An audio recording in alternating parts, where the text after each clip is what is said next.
Bem-vindo ao podcast Bíblia Comentada. Toda segunda e quinta-feira, mergulhamos juntos na Palavra de Deus. Para não perder nenhum episódio, curta e inscreva-se em nosso canal. Prepare-se para uma jornada de fé e aprendizado. Que Deus abençoe sua vida.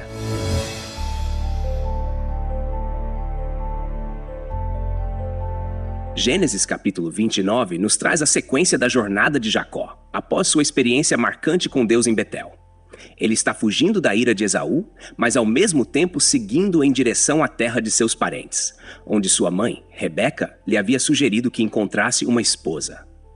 O capítulo 29 revela o encontro de Jacó com Raquel, o desenrolar de sua vida na casa de Labão, seu tio, e uma reviravolta significativa envolvendo as irmãs Leia e Raquel.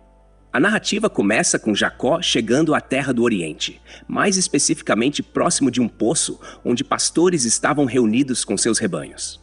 Naquela época, os poços eram locais estratégicos e comunitários, onde pastores traziam seus rebanhos para beber água. Ao chegar, Jacó vê uma grande pedra cobrindo a boca do poço e pergunta aos pastores sobre a terra e as pessoas que ali viviam. Eles confirmam que conheciam Labão, e nesse momento, Raquel, filha de Labão, chega com as ovelhas de seu pai. Jacó, ao vê-la, imediatamente se aproxima, remove a grande pedra do poço e dá de beber ao rebanho de Raquel.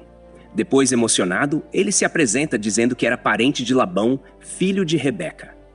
O texto nos diz que Jacó beijou Raquel e levantou a sua voz e chorou. Gênesis capítulo 29, versículo 11. Esse é um momento significativo, pois é a primeira vez que Jacó encontra alguém de sua família desde que saiu de Canaã. E o fato de encontrar Raquel, a quem ele imediatamente parece admirar, torna esse encontro ainda mais especial.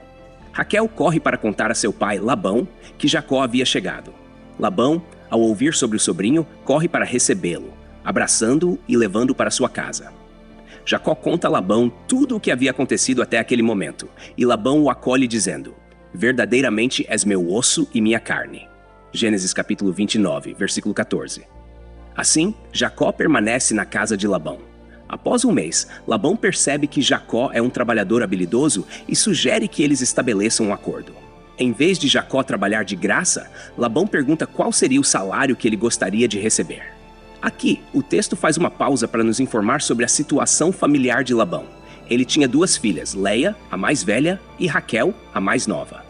Leia, nos é dito, tinha olhos tenros, Gênesis capítulo 29, versículo 17, o que muitos entendem como uma descrição de que ela tinha olhos menos expressivos ou menos atraentes, enquanto Raquel era formosa de porte e de semblante. Jacó, obviamente, se apaixona por Raquel. Quando Labão pergunta sobre o salário, Jacó responde de maneira clara e direta: eu te servirei 7 anos por Raquel, tua filha mais nova. Gênesis capítulo 29, versículo 18. Labão aceita a proposta e Jacó começa a trabalhar. O texto nos dá uma visão linda do amor de Jacó por Raquel, dizendo que assim serviu Jacó 7 anos por Raquel, e foram aos seus olhos como poucos dias pelo muito que a amava. Gênesis capítulo 29, versículo 20. Este é um dos versículos mais belos sobre o amor na Bíblia, destacando a disposição de Jacó em trabalhar arduamente e por um longo período, movido por seu grande amor por Raquel. Quando os 7 anos chegam ao fim, Jacó vai até Labão e pede para casar-se com Raquel, conforme o acordo. Labão prepara uma grande festa de casamento, como era o costume da época. No entanto, aqui ocorre uma reviravolta importante na história.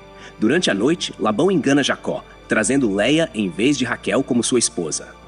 No dia seguinte, quando Jacó percebe que foi enganado, ele confronta Labão, dizendo: por que, pois, me enganaste? Gênesis capítulo 29, versículo 25. Labão, então, justifica sua ação, alegando que era costume local casar primeiro a filha mais velha antes da mais nova. Isso coloca Jacó em uma posição delicada. Ele havia sido enganado de maneira semelhante ao engano que praticou contra seu irmão Esaú. Agora, ele estava colhendo as consequências do que havia semeado. Ainda que a resposta de Labão pudesse parecer uma desculpa, ela era suficiente para justificar seu ato dentro da cultura daquela região. Labão, então, propõe um novo acordo. Se Jacó servisse por mais 7 anos, ele poderia também casar-se com Raquel. Embora seja difícil imaginar a frustração e decepção de Jacó nesse momento, ele aceita a oferta.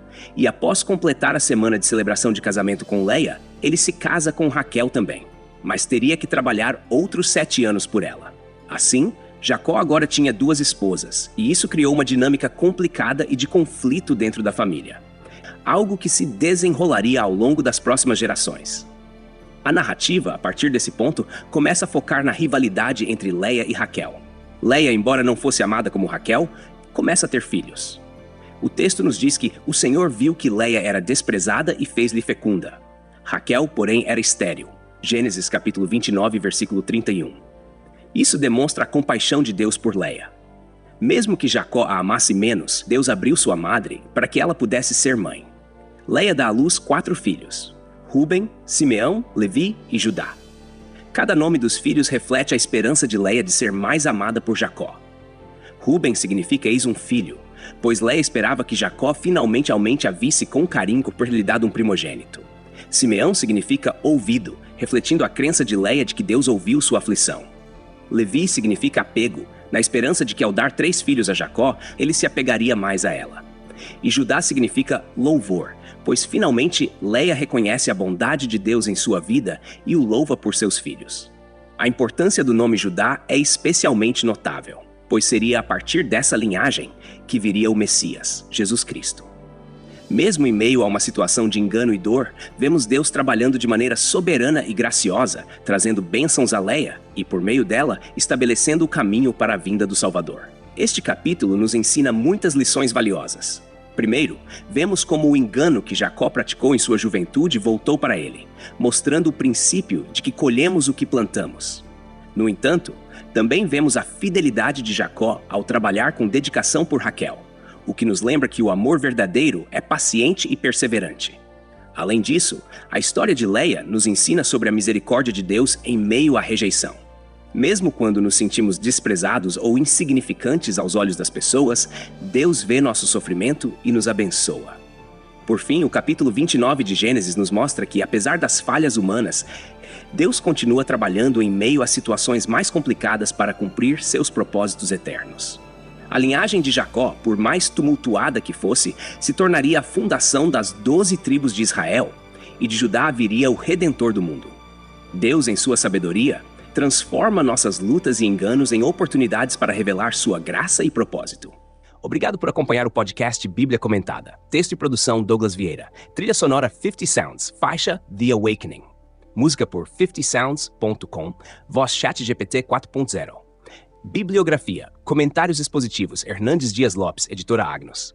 Comentário bíblico Matthew Henry, editora CPAD Ernie Champlin, editora Agnos. Charles Spurgeon, Os Tesouros de Davi, editora CPAD. Toda segunda e quinta-feira estamos aqui para aprofundar o conhecimento da Palavra de Deus. Tem alguma dúvida sobre o capítulo de hoje? Envie pra gente e responderemos assim que possível. Não se esqueça de curtir e se inscrever no nosso canal para acompanhar todos os episódios. Que Deus abençoe sua vida.